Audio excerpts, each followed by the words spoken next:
Classical conditioning explains how we learn associations between events, but it doesn't explain why you keep doing things that work and stop doing things that don't. For that, we need the second great form of learning, operant conditioning, learning from the consequences of our own behavior. The principle was captured by Edward Thorndike in his law of effect. Behaviors followed by satisfying consequences tend to be repeated, and behaviors followed by unpleasant consequences tend to fade. B.F. Skinner took this idea and built it into one of the most influential frameworks in psychology. Skinner's core insight: consequences shape behavior, and there are two basic kinds: reinforcement, which makes a behavior more likely, and punishment, which makes it less likely. Now here's the part students mix up, so let's get it exactly right. Each of those splits into positive and negative do not mean good and bad. Positive means adding something.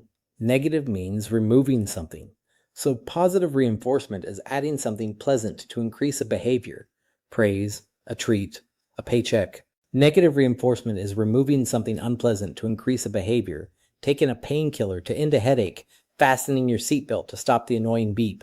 Both reinforcements increase behavior. One adds a reward, the other takes away a hassle.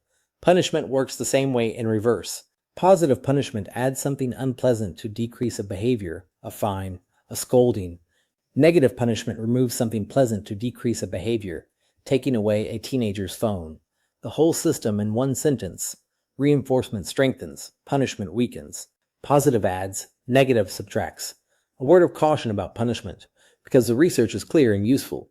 Punishment can suppress a behavior, but it has real downsides.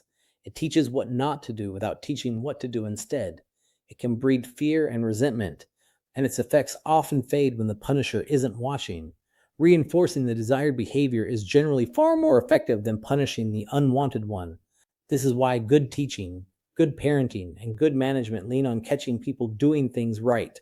So we have the levers: reinforce or punish, add or subtract. But there's a deeper subtlety that explains why some habits are nearly impossible to break, and why a slot machine is so dangerously compelling. It's all about the timing and pattern of reinforcement, and that's exactly where we go next.